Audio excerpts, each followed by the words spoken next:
I mean, the whole thing is just weird. And I can also say that in all the things I've ever signed, I have never used my signature as female pubic hair.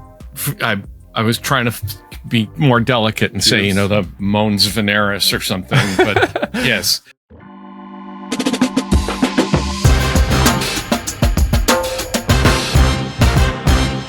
Hello and welcome to the Bulwark Podcast. I'm your host, Tim Miller. Delighted to welcome back with his gold jacket, Professor Emeritus at the Naval War College. He's a staff writer at The Atlantic. His books include The Death of Expertise. He is the ageless enigma, Tom Nichols. we share many things in common, Tim. We do have a lot in common, and we're going to explore all of those. So the Wall Street Journal had an article last night that I assume anyone listening to this podcast has already seen. It included what they described as a body card.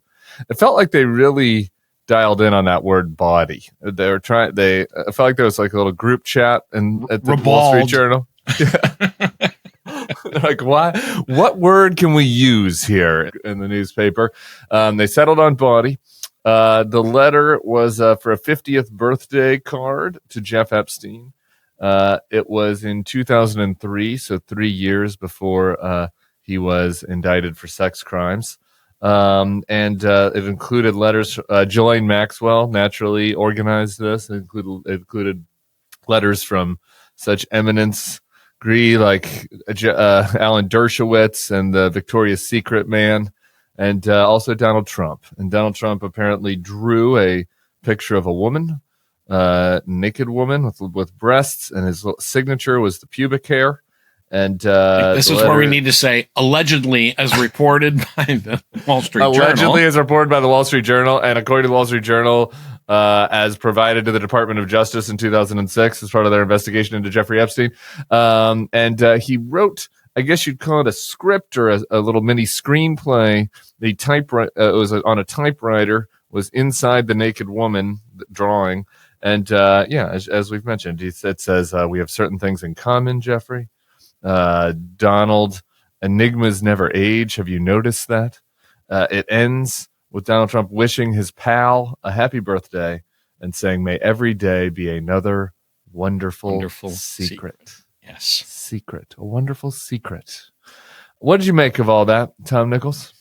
I don't know what to make of anybody who has a close friendship with Jeffrey Epstein and writes I don't even know how to describe it, what little fake screenplays. Of course, we do have to say this is all, reporting from the Wall Street Journal.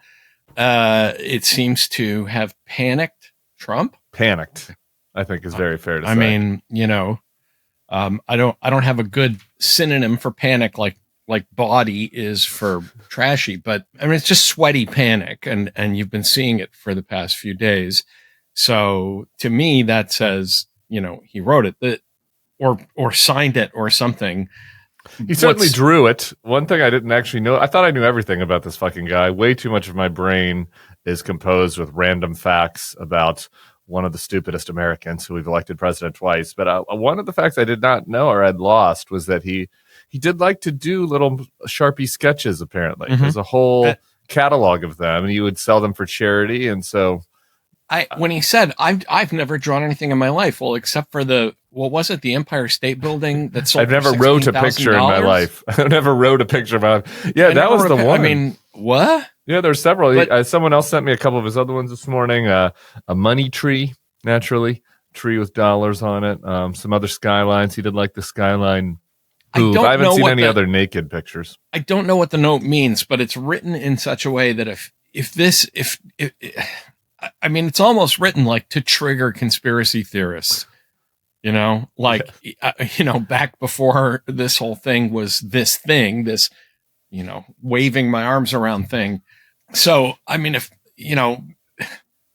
say, let's hope every day is a wonderful secret. Well, there's a good argument for not releasing any more information.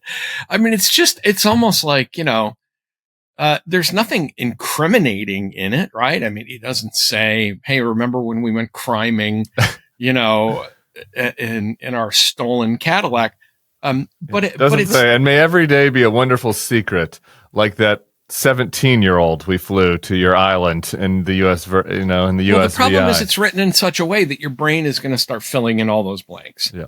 In a way, the Trump world is already going to start claiming that in a way, right, this is a Nothingburger. This is a little ditty sent, years and years ago. I don't remember it. And I suppose if Trump were better at crisis control, he would say, hey, the guy and I were friends. I didn't know what he was up to. I wrote him a funny little ditty because he's kind of a weird guy, and instead it's like, I didn't do it. I don't draw. It wasn't me. Everything's fake, which of course, for most people applying Occam's razor are going to say, well, that sure looks like you actually wrote it. And so now the debate will become, what did it mean? And I just don't see this going away.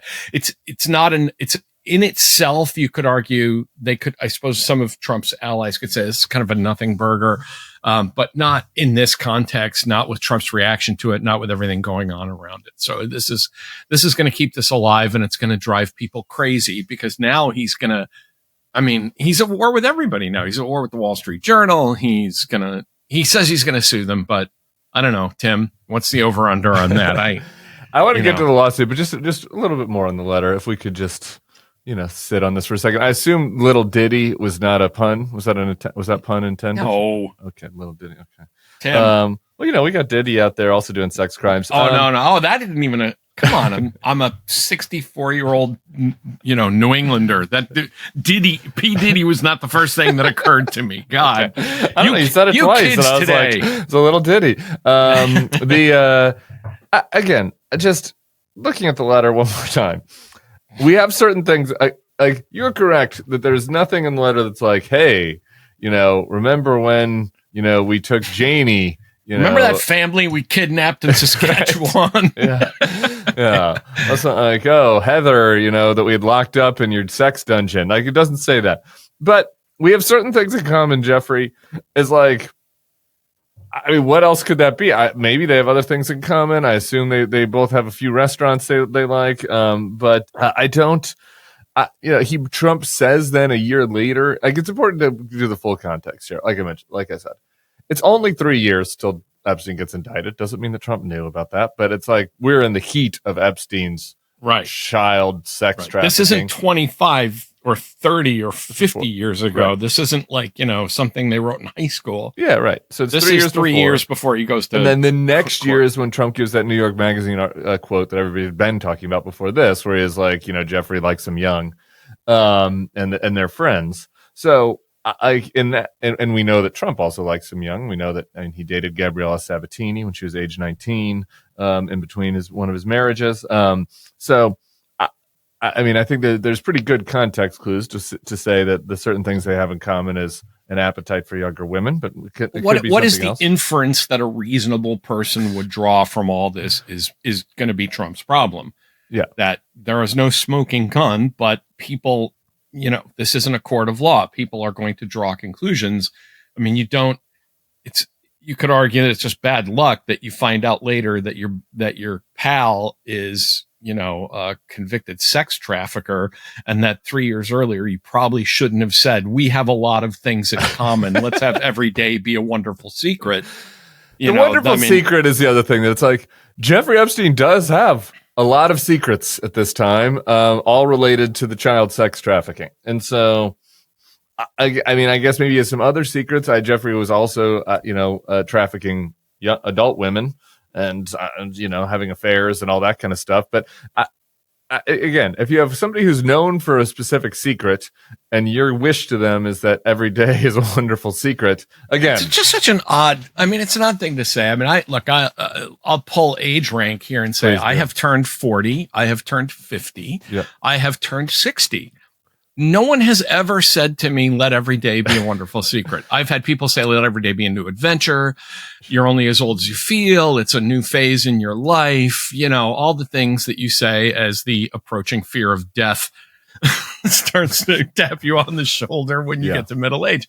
But so it's just, the whole thing is just weird. And I can also say that in all the things I've ever signed, I have never used my signature as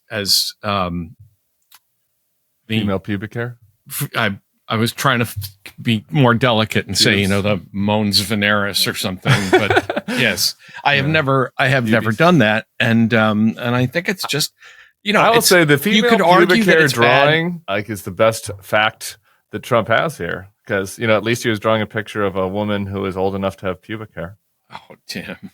Yes. Okay. Well, what I was going to say, I don't know if that's exculpatory or not. What I was going to say is, you could argue this is all just the worst luck in the world. The problem is that Donald Trump. Look here. Let me draw this to a totally different situation. Okay. Why did everybody in the world think that Saddam Hussein had weapons of mass destruction?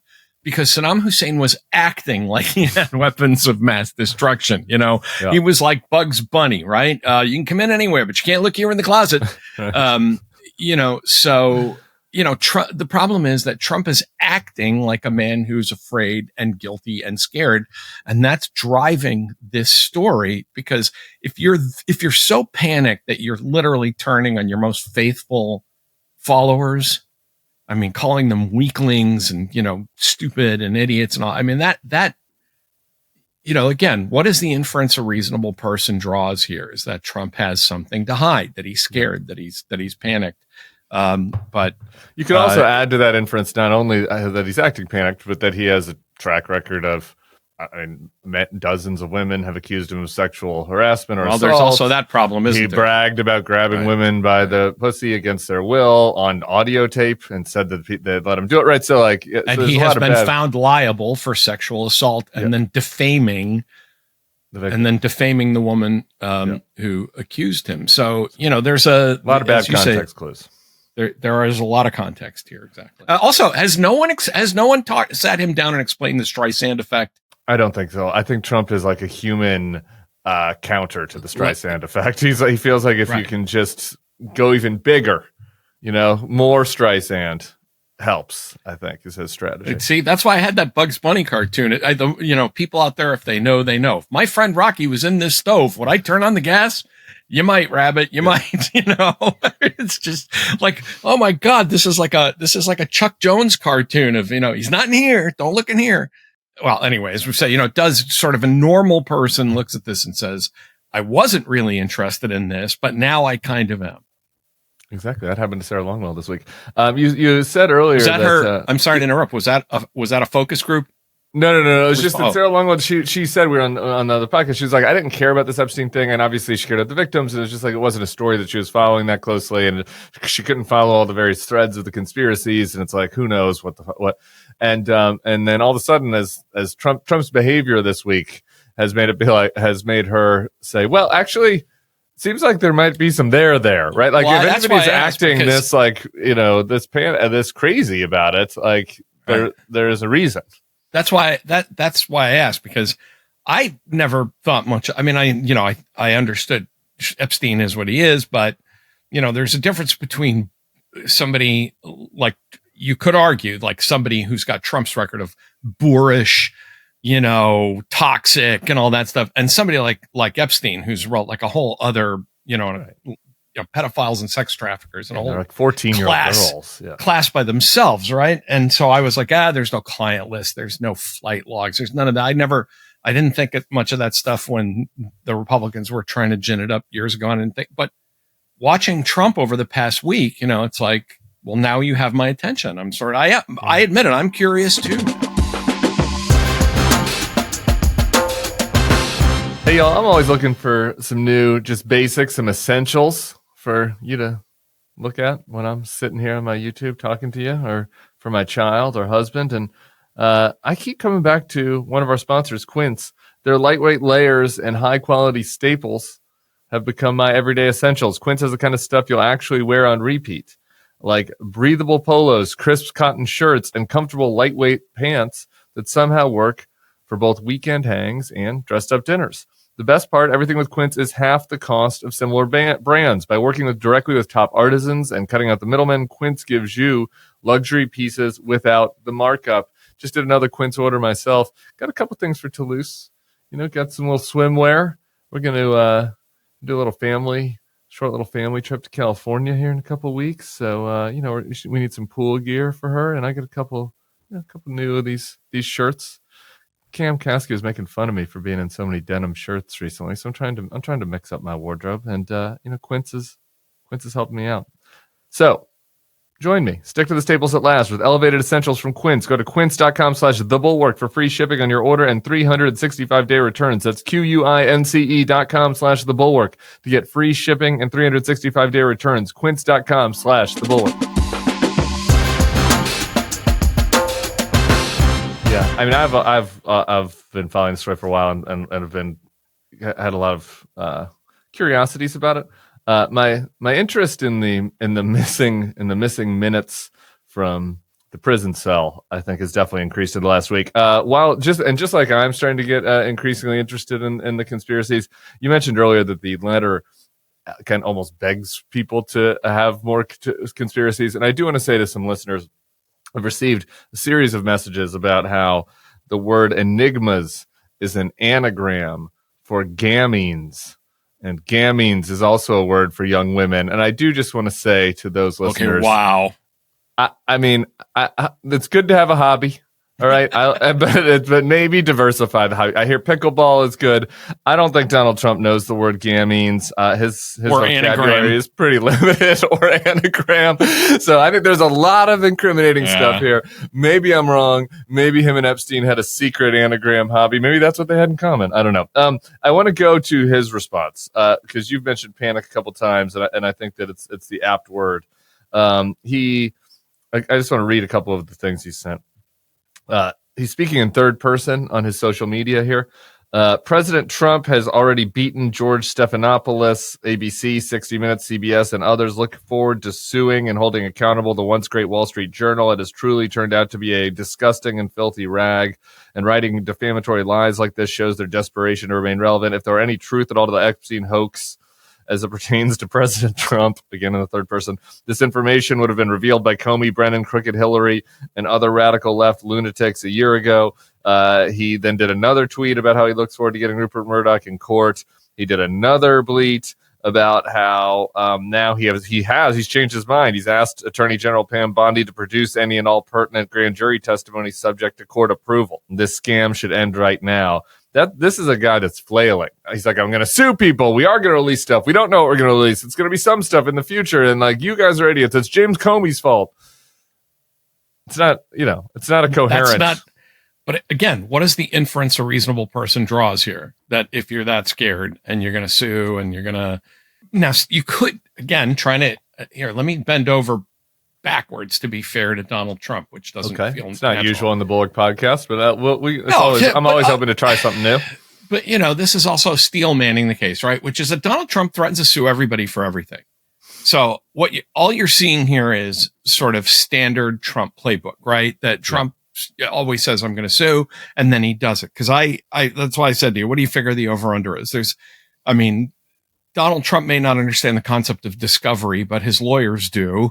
And, nobody's going to want to, certainly nobody on his side's going to want to go through that. So I still argue that the odds of an actual lawsuit producing anything are going to be pretty small. But, that's just standard Trump. Now, the problem is, to go back, why do you steel man a case? Because then the differences are more obvious when you go back to it, which is, but he's clearly acting differently this time. Like, he's threatening to sue. But the thing that's different is how many times he's changed his story. Yeah.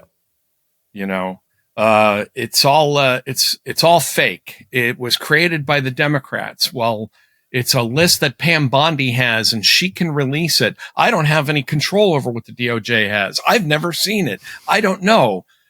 But I know it's fake, and I know Obama, and it wasn't me. And if it was me, I didn't use a gun. And if I did use a gun, it wasn't that gun. And if it was that gun, it didn't have bullets in it. I mean, at some point, again, people that weren't going to pay attention to this, people like me and Sarah, maybe, looking and saying, even by Trump standards, that, I sort of washed out or priced in. That's the word. I priced in a certain amount of Trumpian outrage of, oh, there's a story and it's about me and I hate it and Murdoch's a traitor and blah, blah, blah, blah, blah.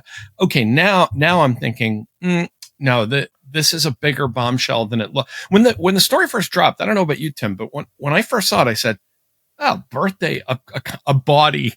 We're going to love that word. This is a body podcast today. It is. But, I thought a body birthday card, that's not much of a bombshell.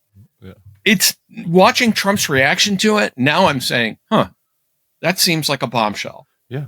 Well, he called the Journal and tried to shut it down. I will say one thing about his response is it reignited my anger at ABC and CBS over capitulating. Because good on the Wall Street Journal. Yeah, good on Emma Tucker for publishing this. But it's just like this. It creates the environment for this, right? Where like he feels like he can do this. Where people are probably more cautious. Like this Journal story, the gossip that was coming was going around town for like 3 days. Right. Like I had so many texts about it, and it's because why did it take so long? Well, you got to figure that they had lawyers. They were lawyered to the hilt before publishing it. That's the other reason I don't think there's going to be much of a lawsuit. Yeah. Honestly. I mean, if the Journal's lawyers, I happen to think very highly of the Wall Street Journal as a newspaper. I mean, the opinion page is what it is, but the actual news organization, you couldn't see them saying, I don't know, it's a little shaky. We could get sued. Let's take a flyer. Yeah, right. No, that's not. I don't think anybody at the Wall Street Journal was going to, argue for taking just like let's get out on a limb and see what happens. And I think Trump knows that as well. And so I suspect, that the story of the card itself will probably fade out, but that this is not going to calm the waters for MAGA world, and they care about it. I mean, I will admit that just to go back to your point about the press, by the way, sure. About the capitulation. I think the reason Trump also thinks he can get away with stuff, I was watching a White House briefing yesterday, and someone, I think quite reasonably brought up, Donald Trump claims that his uncle knew the Unabomber and when, that whole Unabomber story, Tom, right? I was saving that one for dessert. Okay, keep going. All right, I'll leave. I was going to say, we can talk about the story itself, but what really bothered me was Levitt said, I'm so surprised you're asking this. It's a known fact that his uncle taught at MIT. Next question. And I'm like, I'm sorry, that's not actually an answer. And then nobody followed it. Nobody said, wait, that's a non sequitur. If I said, hey, I was walking down the street in Rhode Island and I ran into Charles Manson, who apparently is still alive. And the only answer that you got from my family was, Tom lives in Rhode Island. What's wrong with you people? That's not really an answer. And I think, I think the people around him are thinking if we could just get him to that point, this would go away, but it's not going to go away. And I'm really surprised at the degree to which this is, of all the things I would have predicted would have blown up the MAGA alliance, I don't know that I would have picked this. And it shows you that, I have a hard time. I still, after years of studying and writing about these folks, I guess I'm still capable of being surprised that, like, of all the things he's ever lied to you about, this is the one that's going to do it. This is the one that really makes you angry. But has Bongino showed up for work yet? Because I think Bongino's back. It's unclear what he's doing. I was a federal employee. I don't remember the anger day exception to going to work. I thought government work was kind of optional. I don't know. I do think there'll be a rally around the Trump effect with now a little bit against the media on this from some in the Trump base. But there's a huge group of people out there, in like the manosphere, who don't care about who aren't rally around the flag type people. They were Shane Gillis, who's this comedian, was making fun of Trump over this at the ESPYs, so that's the ESPN Oscars, whatever, the awards for athletes of the year. So like that's a break. That's that demonstrates that it's breaking through outside of the bubble. Right. You know what I mean? I want to escape the MAGA containment field. Yeah, and that matters because there are things that, again, I keep trying to kind of figure out why this issue. There are a lot of things that MAGA will accept being humiliated on. Yeah, in public, like Trump lied to you about tariffs. I mean, I talked to MAGA voters just before they're like, tariffs. He's not going to do tariffs. Nobody does tariffs. Okay, they can say, all right, fine. He's got to do tariffs. I trust the president. He knows what he's doing. This publicly humiliating MAGA world over, he lied to you about a conspiracy that is very dear to your heart. We know you don't care about tariffs. We know you don't care about abortion or China or Iran or any of that. We know that in the end, you really don't care about that stuff. But lying to you about this is bad. And then letting everybody in the world humiliate you, like at the ESPYs about this, I think that's a punch that lands with a lot of these. And it makes it feel like they're losing. Like a big part of the Trump is, if he's lying, but the libs are mad, and you know what I mean, and he's embarrassing them. Like that's okay, I'll allow it. Whatever. It's all. But it's like no, it's like we're being mocked now. Right. And the libs are going, we're on your side. Yeah, right. And you got Hakeem Jeffries out there going, release the Epstein tapes. It's like, wow, that's got to be a very strange feeling. Magic Spoon makes high protein, zero sugar cereal and treats reinvented from your childhood. Every serving of Magic Spoon high protein cereal has 13 grams of protein, 0 grams of sugar, and only 4 grams of net carbs. They come in flavors like fruity, cocoa, and frosted. That might ring a bell. Magic Spoon's high-protein treats are crispy, crunchy, airy, and an easy way to get 12 grams of protein on the go. They come in mouth-watering flavors like marshmallow, chocolate peanut butter, and dark chocolate. Both are great on the go, pre- or post-workout, or as a midnight snack. Though I'm telling you, for me, just personally, I'm doing intermittent fasting, which means no midnight snacks. So I would love for it to be a Magic Spoon midnight snack, but I'm not allowed to have those anymore. And so, I got to wait till the morning. But for you, maybe you like a midnight snack. For you, it could be Magic Spoon. Get $5 off your next order at magicspoon.com/thebulwark, or look for Magic Spoon on Amazon or in your nearest grocery store. That's magicspoon.com/thebulwark for $5 off. Just really quick on the files, because I do think it's important to say, especially for new people who are just trying to follow this. It has been said that Ghislaine Maxwell had like a little black book with a list. I don't know if that's true or not. But generally speaking, when people are talking about releasing the files, it's like all of these different investigations. He was investigated 2 times in 2006 and then again in 17 or whatever, 18. And then he was investigated in the U.S. Virgin Islands too, right? So the files like include all of this sort of stuff. So it's like when Trump is in the files, like maybe he's in Ghislaine's book, right? Probably. And Ghislaine asked him to write this letter for the birthday card. But like the files also include all of these investigations, right? And so I thought that was like the interesting fact in the journal story beyond the actual letter was like, supposedly this birthday book was in the DOJ's files about the 2006 investigation, right? And so it's kind of a sprawling list of like stuff, which I think makes the situation very hard for Trump, because it's not like you can say, all right, well, fuck it, we'll just release everything. It's like, no, it's a huge amount of information over a decade. In there. Yeah, right. That he can't. I mean, that's part of the part. You can't know what's in there without a systematic and disciplined examination of these files. And this is not a White House that does anything in that way. No. I always thought, Tim, that one of the reasons he stole all that stuff, that he just hijacked all these files from the White House, is that he didn't know what was in them. And he said, I better take all this stuff with me. Bring it just in case. Yeah. Just in case. Order style. One more thing. Vance's reply, I think it's worth just mulling for 1 second. JD, the tweeter and the vice tweeter, he writes, forgive my language. I'm not going to, actually. Forgive my language, but this story is complete and utter bullshit. The WSJ should be ashamed for publishing it. Where is the letter? Would you be shocked to learn they never showed it to us before publishing it? Does anyone honestly believe this sounds like Donald Trump?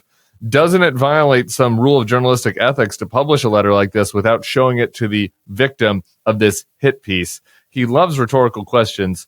I love that the victim in this case, where there were 14-year-old girls who were raped and young women that were trafficked, is Donald Trump, because somebody was mean to him. That's the victim that J.D. Vance is worried about, not the actual victims of Jeffrey Epstein. But do you have any thoughts on the series of rhetorical questions posed by the vice president? Does it sound like Donald Trump to sign his name across a woman's genitalia, on a cartoon? Yeah. Kind of. Sure. Okay. I'll take that one. Yes, it does sound like Donald Trump. Yeah. But as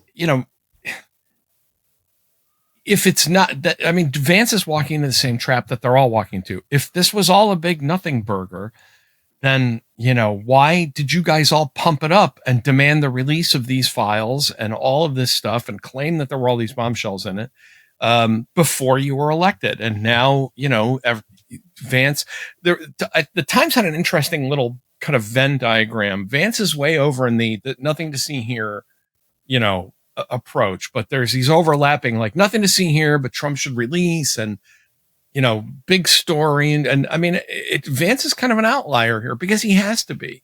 And I don't think Vance can carry that in the same way that other MAGA figures do. It's really important to remember that Vance was going to be a has-been, almost ran Senate candidate until Trump, and he was going to lose to a guy that was a real, screwball until Trump saved him. So it's not like Vance has this big organic level of cred right with MAGA world. So I don't know that these questions that he's posing matter very much, but it's still a Streisand effect. Does this sound like Donald Trump to you? Kinda. Since you're asking, hanging out with a perv. Sending a pervy message to a perv for their 50th birthday in Manhattan kind of does sound like Donald Trump to me a little bit. But we'll see. We'll see how it turns out, as Donald Trump likes to say. We're going to look at it very strongly. And I think you should have objected to J.D. Vance's body language. There's been another, I guess I was about to say victim. I don't want to undermine the real victims here, but there's been another person who's had to suffer because of all this. And it is James Comey's daughter was fired from the DOJ yesterday, prosecutor. Boy, and there's another move that says, don't worry, nothing to see here. Yeah, it's wild. And so for folks who listened to the Comey interview a couple weeks ago that I did, we talked about his daughter because she was prosecuting the Diddy case, which Tom Nichols was following very closely. She also prosecuted Maxwell and Epstein. For the DOJ. She had a specialty in sex crimes. Tough job. And she was fired yesterday or 2 days ago by the DOJ. No reason given. And it sucks. It's unclear whether it's because Kash, Patel and PM Bondi can't have anybody working for them who has any relationship with anyone who's ever said anything critical about Donald Trump, and it's a last name thing. It might be related to the Maxwell and Epstein investigations. It's pretty curious timing on that front. But what do you think? Well, once again, leave aside the resistance libs and MAGA world, right? Sure. Take the average person saying, he's been accused of, being jungled up with Jeffrey Epstein. And now this stuff comes out and he doesn't want to release these files. And oh, by the way, he's going to fire the prosecutor who went after Epstein. What part of the Streisand effect isn't he understanding? Even I said, okay, it's probably the last name thing, but boy, she's been there for years. Yeah. So why now? It's like, let me try and tamp down some of this conspiracy theorizing by firing the sex crimes prosecutor. Okay. Here's the other thing about this, just taking it outside of the politics. I do want to talk about her name for a second too, but taking the politics outside of it, it's like people in the MAGA base for accurate, maybe they were wrong about this, maybe it was a conspiracy, but maybe it was not genuine in certain cases, but many of them expressed that they were very concerned about elite pedophilia, child sex trafficking, elite sex crimes among elites that are being protected. Here you have a prosecutor at the DOJ who specializes in getting convictions of sex criminals and who has successfully targeted elites with indictments and prosecutions and won convictions of sex criminals. And so now you're telling me that the Trump DOJ wants to scuttle somebody that has demonstrated that they know how to go after sex criminals. Just on the merits of that part, outside of everything else, it's like it underscores the fact that these guys don't care about that at all. It shows shows you what their priorities are. Yeah. If you're talking about petty stories, I think we should. This was a Shane Harris story yesterday in the Atlantic. The thing about Clapper and his dog. Did you see this? I missed this. Clapper takes this dog, a rescue dog, Clapper's like 80 years old now, right? And the dog, Susan, becomes a working dog for the CIA. And they're going to do this kind of dog retirement of, Susan that that Clapper rescued and given to the agency and all that stuff. And it's a heartwarming story. Old guy is going to go see this working dog. The dogs, Susan the dog served her country. No, Clapper couldn't attend. No, can't let you be at the ceremony because because the president doesn't like it. I mean, this is the depth. It's both comical and terrifying, the depth of the pettiness that a lot of these folks have about their perceived political enemies. And so, I think it dovetails into the Maurene Comey story to say, yeah, no, we could be losing the Super Bowl, but we will bench our best player because he pissed off the coach, just because we just hate him, and we would rather lose the game and be miserable. Look at me using a sports ball analogy. By the way, it was kind of a weak. Moment. It was kind of a strained sports ball analogy. All right, let me go to a military analogy. Okay, great. We're on the eve of D-Day, and Eisenhower pissed me off. I think I'm just gonna replace him. I don't care if he's good at fighting Nazis. That's not what this is about. It's about owning the libs and getting even with people. And it's crazy. I mean, it makes you wonder. While they're firing prosecutors and making sure that old men don't go to dog ceremonies, who's running the government? Who's actually, keeping the lights on around? It's a deep concern. And this is what we were talking about with Mike Feinberg earlier this week. Because FBI, and I actually want to get to the Feinberg thing next. Just one more thing on Comey. Mm-hmm. It just sucks on a personal level. Like, so when I had Jim on, he was talking about how he couldn't go to the Diddy trial to watch Maurene because she was worried to become a thing, right? For her dad to be there, and he was talking about how he was worried when she went to take that job that some of his baggage would become an issue for her. And at the time when we talked not that long ago, he was so proud that it hadn't, and he was talking about how the opposite has been true and how she's outshined him actually with the success of these high profile prosecutions.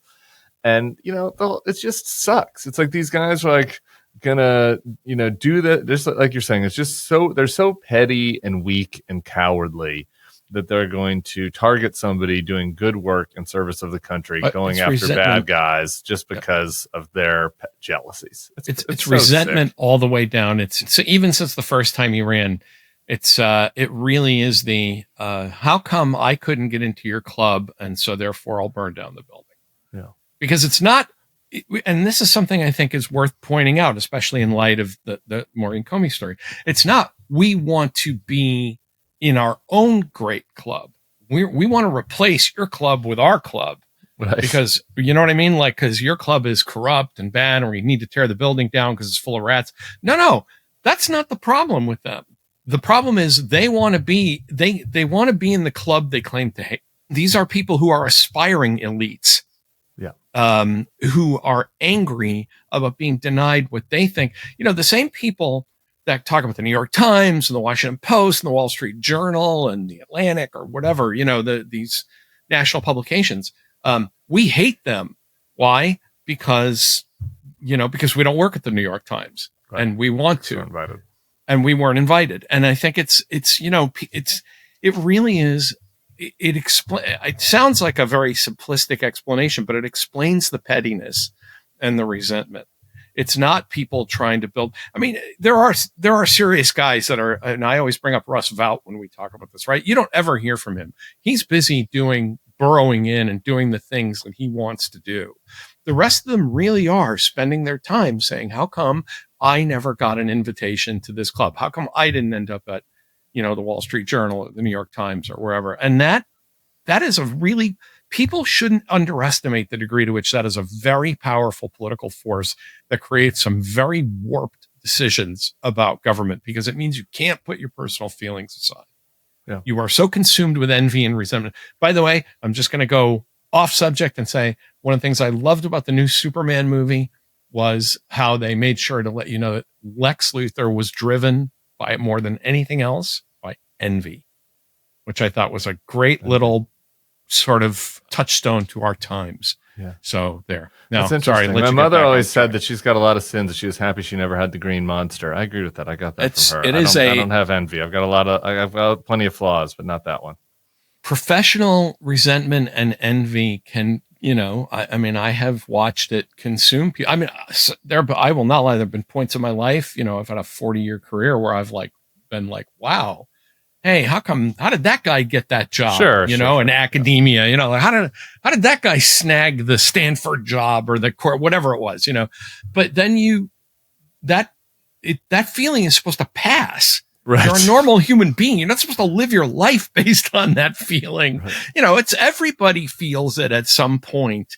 Your best friend comes in and says, wow, I just got a huge bonus at work. And you're like, oh shit, take me out to dinner then. Yeah. Right. And you get over it and then you celebrate and you're happy for your friend.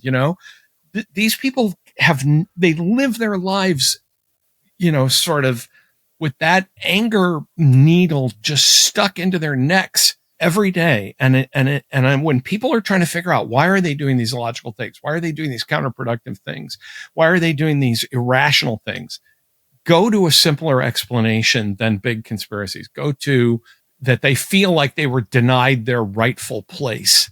And that's why that's why Dan Bongino wanted to be deputy director of the FBI, because damn it, I should have been, and now they're finding out that it's hard. Yeah. This is a good transition to the story that you wrote this week about how Tulsi and Kash are training their agencies against their own staff. And this is, I think, a scary problem, a real problem. We talked to Mike Feinberg about it on Wednesday, where it's like, why don't they want Maurene Comey around? Why don't they want Mike Feinberg around, right? Because they don't want qualified China experts around, right? They want...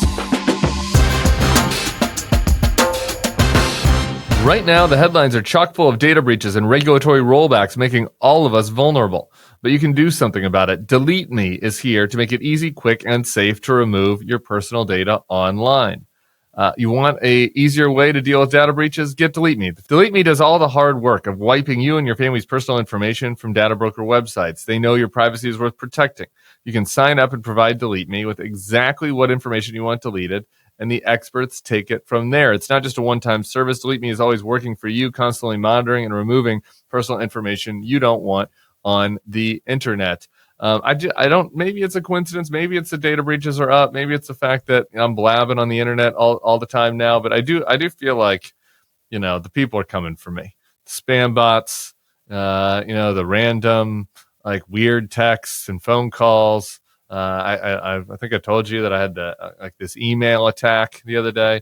So I've turned to Delete Me because it's important to do what we can to protect my info that's online, my family's info in particular. And it's a useful service that I recommend. Take control of your data and keep your private life private by signing up for Delete Me. Now at a special discount for our listeners. Get 20% off your Delete Me plan when you go to joindeleteme.com/bulwark and use promo code Bulwark at checkout. The only way to get 20% off is to go to joindeleteme.com/bulwark and enter code Bulwark at checkout. That's joindeleteme.com/bulwark, code Bulwark. People that are loyal, they're happy to have other clowns around. They don't have people that will respect them or at least pretend to respect them and say, oh, yes, Mr. Director, sir. You're so great, Mr. Director, sir. Because they have very handsome man. Yeah, they have imposter syndrome because, they for good reason, because they're imposters. And the result, as you wrote, has been, Tulsi is using AI to, I guess, comb through the emails of our spies to see if any of them are have said anything, said any wrong thing about Donald Trump. Yeah. And Kash is trying to do lie detectors to make guys like Feinberg go up to, HQ and, get to meet the parents treatment. Be like, oh, sir, did you ever have a bad thought about Donald Trump? So anyway, on a polygraph machine. Yeah. I mean, you're being, and this is why I brought up the issue about envy and resentment and these very petty emotions. FBI personnel are being hooked up to polygraphs to ascertain whether or not they've been snickering about Kash Patel around the water cooler. It's so pathetic. Think about that. I was never polygraphed because of the nature. I had a top secret at the DOD. They didn't do it. But I've had friends at NSA and CIA and other places who've been polygraphed. It's a routine thing, right? Every few years, you got to go in and get your polygraph if are you communist drug dealing, whatever, but if you're called in, say, hey, there's an issue and we need to polygraph you. That's as Joe Biden would have said, it's a big fucking deal. And he's doing it to ascertain if people are, basically telling Kash Patel jokes. It's an abuse of power that I think is eventually going to backfire throughout the FBI. One of the ironies is there were probably plenty of people at the FBI who thought Donald Trump coming back was okay. I mean, in every law enforcement and intelligence community, I mean, you can find Trump voters everywhere. But when you start strapping people to chairs and saying, did you say something funny about Kash Patel? Then I think, the real professionals understand that you're living in a different, this is KGB level stuff. Yeah. It's not even McCarthyism. I mean, you could argue, I suppose, that what Tulsi Gabbard is doing is McCarthyism, right? As you say, we're rooting out wrongthink and we're finding crypto communists and, right deviationists and left social revolutionaries, hiding among us. But when you're saying, have you spoken ill of the leader? And, we're going to watch the needle jump while you answer. That's really, repressive third world regime stuff. And it's embarrassing to even think that it's happened here in the 21st century of America. Given your background also, do we want a AI that I assume is some private company's AI going through the emails and files of our spies? That feels risky. This feels like a pretty unnecessary, even if as I said in the piece, what Gabbard is doing is what the system is designed to prevent someone from doing. The reason that all these boards and systems are all compartmentalized is so that nobody can just dump them into a big hopper and go looking through them. Yeah, right. That's and for what?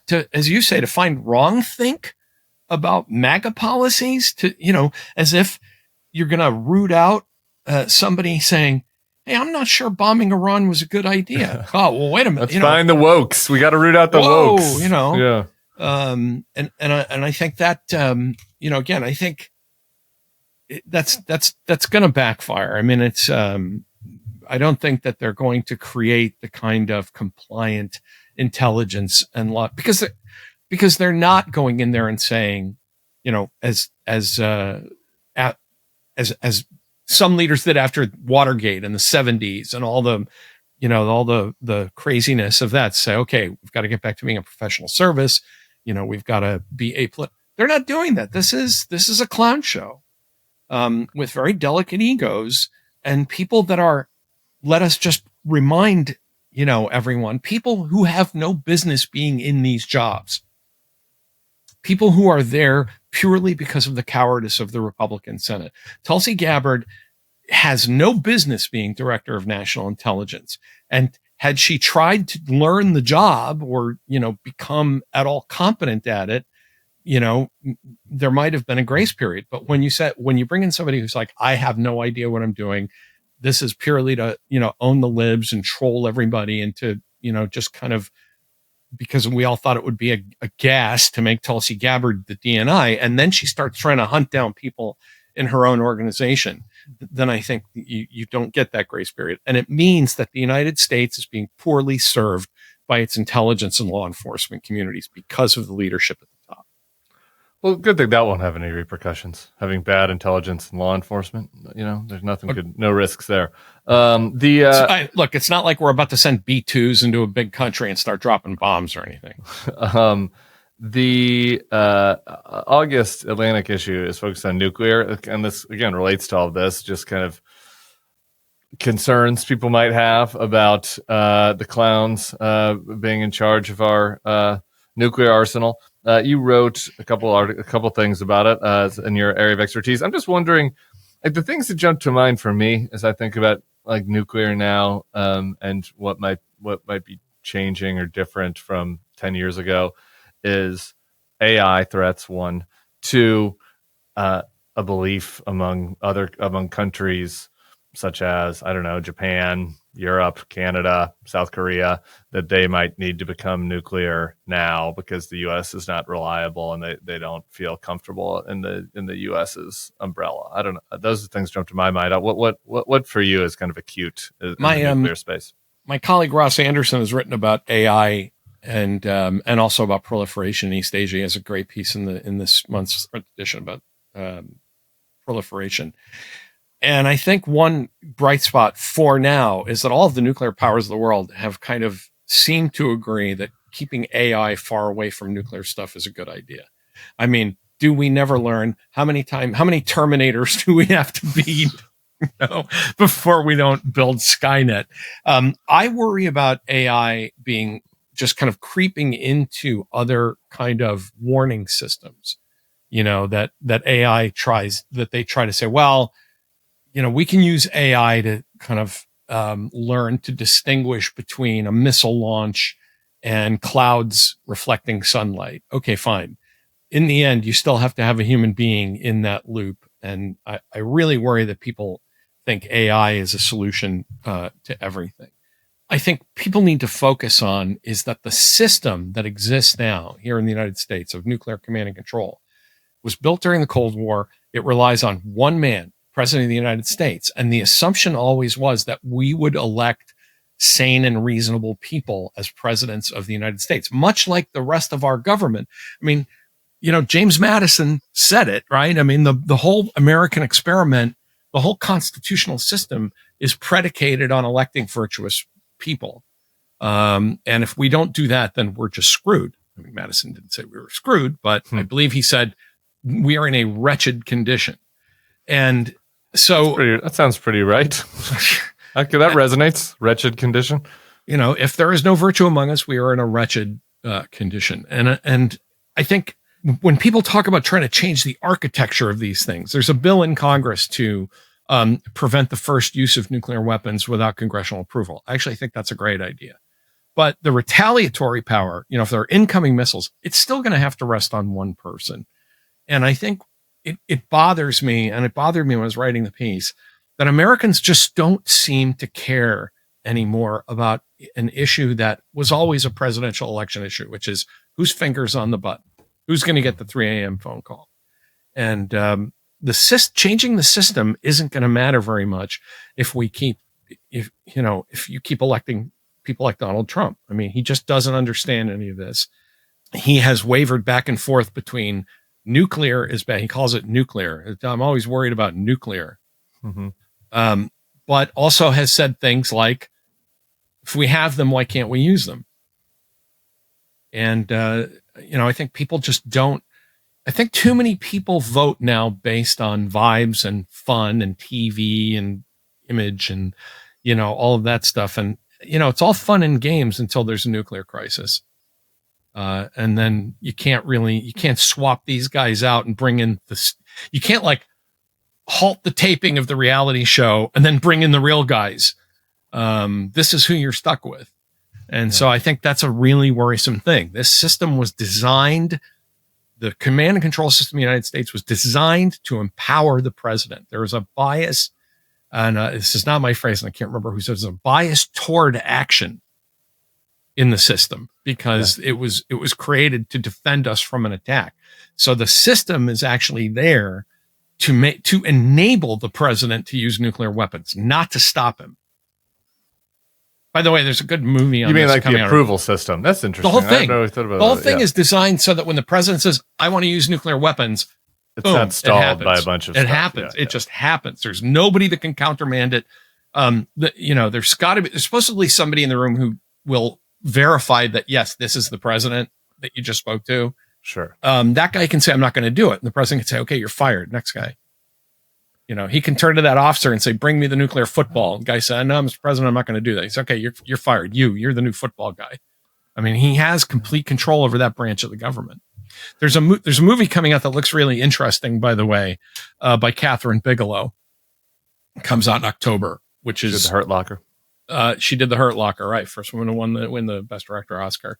And it's about a missile strike on the United States and the kind of TikTok of what happens there. So looking forward to seeing that in the fall. Well, Donald Trump being a coward is something that gives me a little bit of comfort listening to that scary story. I didn't mean to interrupt him, but problem with guys like Trump is that they suddenly decide that they have to look tough. Yeah. That's the part if he says, look, we're not going to do the nuclear, whatever, fine. But it's, I mean, why is he at least temporarily changed his tune on Ukraine?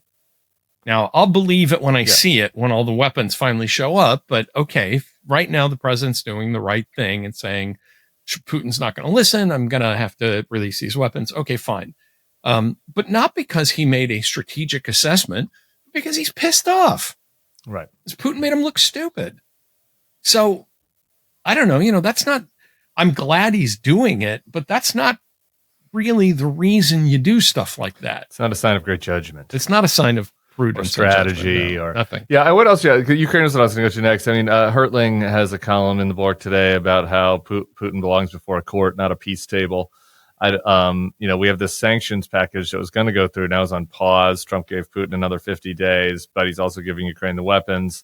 Why 50 days? That's about as many days of campaigning weather as there are left. That's about as many days of what is there left? Campaigning weather, military campaigning weather. 50 days. In other words, basically, I'm going to give you till the fall when you would have been ramping down military operations anyway.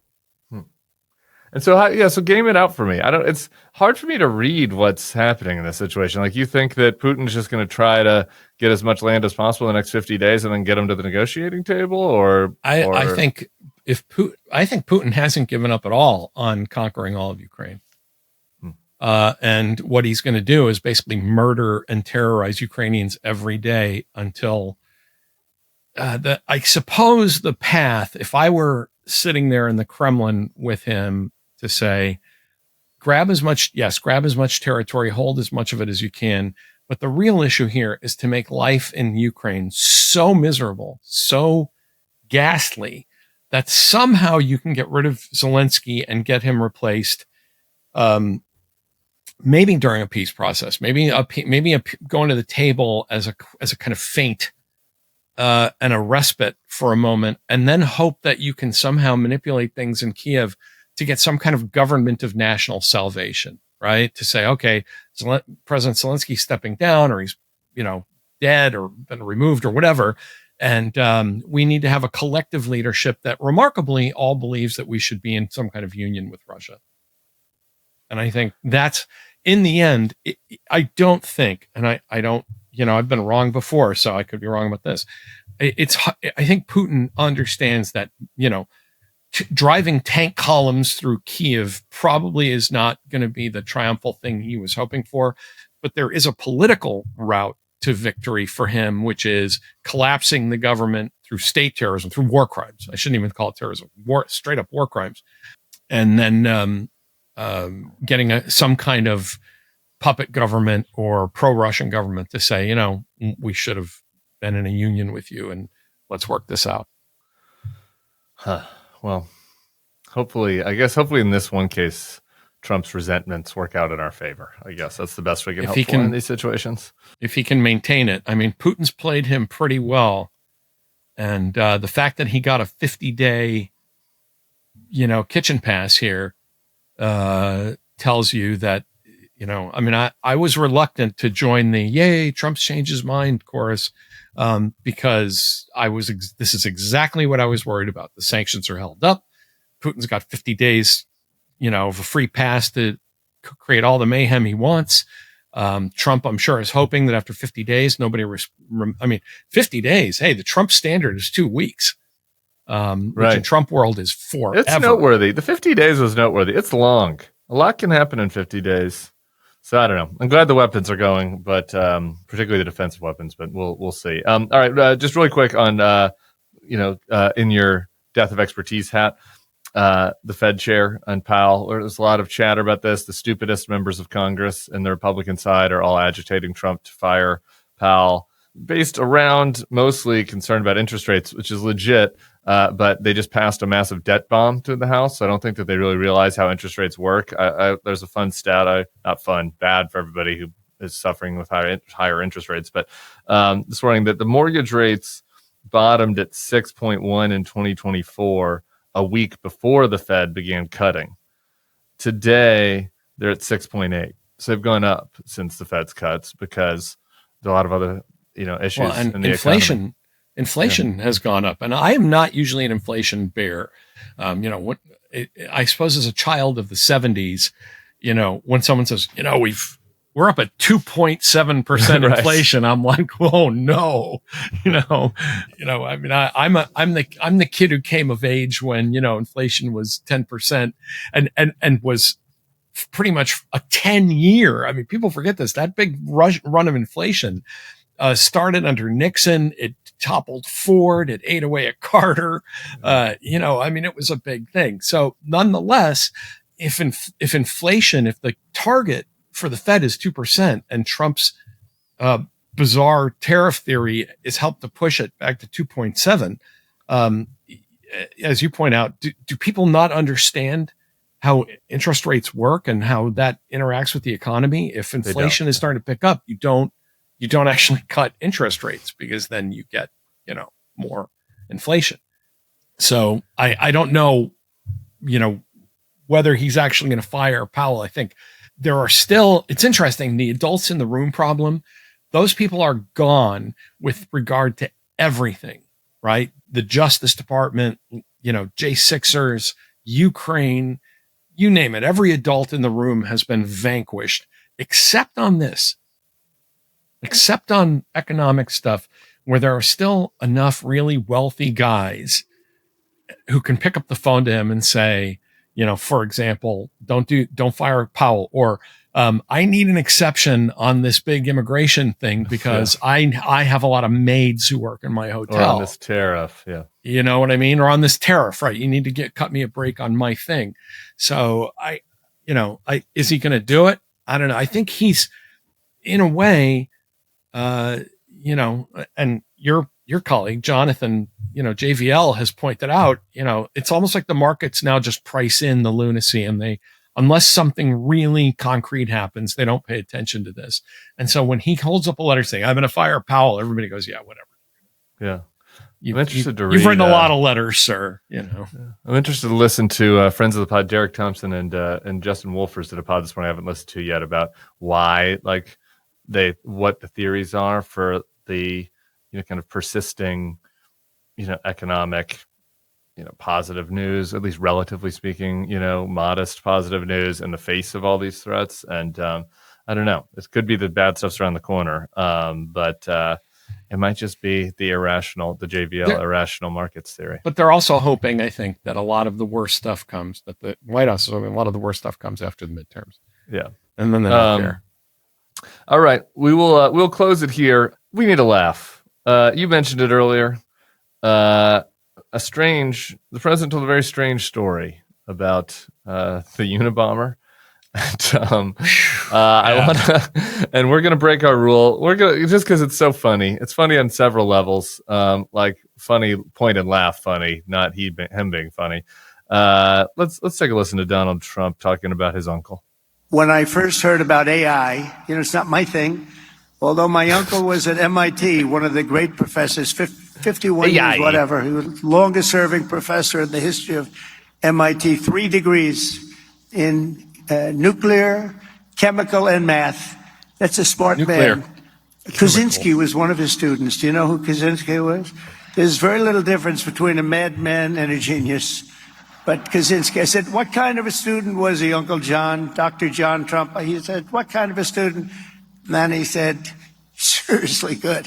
He said he'd go around correcting everybody, but it didn't work out too well for him. Turns out it's a totally fabricated story, because it's physically impossible. It's not even like a slight misremembering of something. I mean, it is, whole cloth. Kaczynski didn't go to MIT. His uncle died before anybody knew that Kaczynski, 11 years before Kaczynski was even identified as the Unabomber. There is absolutely, there are very few times. Maybe Trump had a medium. Maybe Trump spoke to Uncle Dr. John through an alternate, universe. And I know we're yucking it up about it, but this is really one of the few times where you want to say, now imagine the books that would be written if Joe Biden had said this. I mean, Joe Biden talks about one guy named Corn Pop who turns out existed. Real. Corn Pop was real. I've always wanted to get Corn Pop on the pod. Biden told this story and everybody just assumed that it was fake. And then it turned out to be true.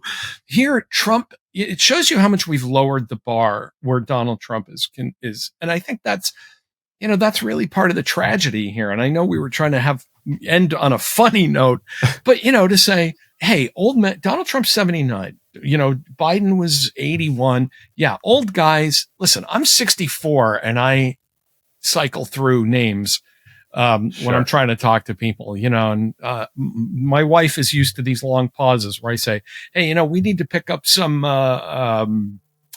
and she'll say, chicken? Yes, chicken. That's the word I couldn't find. But that's different than say, so honey, I was picking up the chicken and there I was talking to George Harrison, about Eric Clapton. I mean, it's like people would be worried about your mental capacity at that point. And Trump says this stuff and we all go, what are you going to do? It's Trump. Biden goes through this and there are hearings about whether or not there was criminal intent involved in the Biden administration. And Trump says things that if your dad said them, and I know we've said this before, Tim, but if your dad started talking this way, my father lived to be 94. You'd have some texts with the siblings, which is like, all right. Yeah, okay, we got to talk about dad. Planning some things. Yeah. We got to have a talk. Yeah. My father lived to be 94 and didn't get things, this wrong. And so I guess it's kind of the thing that's always strikes me on Trump's story is that he does it almost in a way to be ingratiating and to show that he's got a command of interesting story. Kaczynski was, the guy, and and my Uncle John, with his 3 degrees, nuclear, chemical, and he's there's this whole thing that is just nuclear, chemical, and math, the traditional three degrees. Yeah. And he says it with this kind of aw shucks folksy approach that says this really happened. And if he's just making up stories as a politician, okay, that's bad. But if he actually believes this, and I think the level of detail he goes into says that he thinks it happened, then yeah, where are the phone calls that say we gotta have a talk about that? Ronald Reagan's cabinet met and had a discussion about Reagan's mental acuity based on a tiny fraction of this kind of behavior. Let's put it that way. What a world. Good thing he has his finger on the button, his tiny little finger. Tom Nichols, it's always a pleasure. Everybody go check out that August Atlantic edition. A lot of good stuff on nuclear. On nuclear, which yes, Dr. John Trump is an expert in. On nuclear. And to all of you guys, may this weekend be filled with wonderful secrets. You never know what could happen. I'll see you back here Monday with Bill Crystal. See you, Tom. See you, Tim. Thanks.